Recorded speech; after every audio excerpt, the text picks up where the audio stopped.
It's about quarter after the hour and time now for What's Trending. Well, some bizarre and unprecedented news out of a Northeast waterway, and we're not talking about Ida. Check this out. By now, you've probably already seen the most insane water-related videos around with all that flooding happening in the Northeast. But something crazy happened beneath the surface to a fisherman in Massachusetts. Angler Mike Powell reeled in this bizarre and freaky fish in a Canton reservoir. It turns out Powell was right.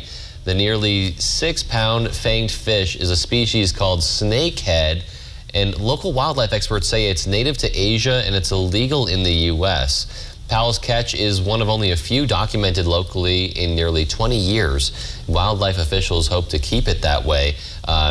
It turns out it's illegal to have these fish, which is really interesting. But you know, I would only I wonder what was going through his head when he reeled it up, because he was probably expecting something completely different, right? But I'm glad that they were able to identify that. I'm sure they're going to end up doing a lot more research on that body of water and maybe surrounding bodies of water to see, you know, if they're maybe even thriving there or whatnot. But it's very strange. Yeah, and what I think is interesting is that, you know, over the last 20, for there being so few of them seen in the last 20 years, that this is kind of a rare instance, right? So, you know, I just wonder, are we going to be seeing more of these? Is there kind of a trend in how many are being identified? So I'm curious to see what this leads to down the road. Maybe they know they're not wanted and they're just like all hanging out in like the depths of these bodies of water, these ponds and lakes, and you're just trying not to be seen. But no, I think it's really interesting. You got to wonder how they got here too, right? Definitely, they came a long way coming from Asia to here, so it's a lot of water to travel through to get to the East Coast. But taking a little turn here, not necessarily to fish, but to an iconic Elvis Presley stunted jumpsuit and cape. They are going up for auction, Peter. Cruise GWS Auctions says he wore them during 4 Madison Square Garden performances in 1972. The minimum bid for the jumpsuit is $375,000. For the cape, it's $50,000. And you know, Peter, I'm a little bit surprised that it's not even more expensive. I would have thought that, you know, these would be kind of hot things to pick up right away, and lots of bidding wars going on. I think they could have raised the prices. I got a feeling that this is going to go into the millions. Look at those bell bottoms. Those are intense. I mean, that's pretty cool.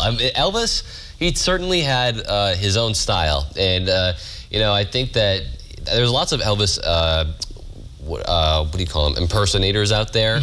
I'm sure that maybe one of them is maybe jonesing to get their hands on this to become like the ultimate Elvis. Maybe you like gain his powers when you put on the suit. And his voice, that would be pretty sweet. Oh, yeah, I can't do it, but maybe need to put in your bid for the auction. I need the cape. Honestly, if anyone wants to loan me $50,000, I'll go and get the cape. I'll wear it next week on air. No, but I think that's really fun, and I'm interested to see who it ends up going to. Definitely. I hope it's someone worthy of that, and you know, has those vocals, something that they can, if they're going to sport it, you know, really rep it well. Yeah, absolutely. All right, well, taking a turn here. If you think ride sharing is innovative, how about an air taxi? The folks at NASA think those could be a transportation option in the future.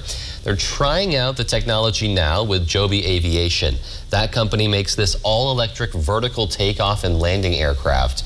And NASA's testing its performance and acoustics. Someday, you may be able to take one of these between cities.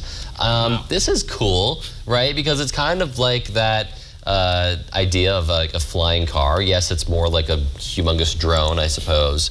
But, you know, it kind of makes sense, right? I bet, you know, if this ended up being a less expensive option than taking a flight, you know, say I wanted to go to Minneapolis or Chicago, I think I'd hop in one of these. I may have to give it a little bit of time to see how they go and make sure that they're working well. But I like the idea. I think that air travel is going to continue to evolve in the future. Well, especially I think it's so important that we're talking about this kind of vertical lift now that you can have. So, you know, I think that just, you know, inherently makes those more efficient, that you can just go straight up, not necessarily needing a sprawling runway to get off and take off in the air. So really curious to see how that develops later on. Me too.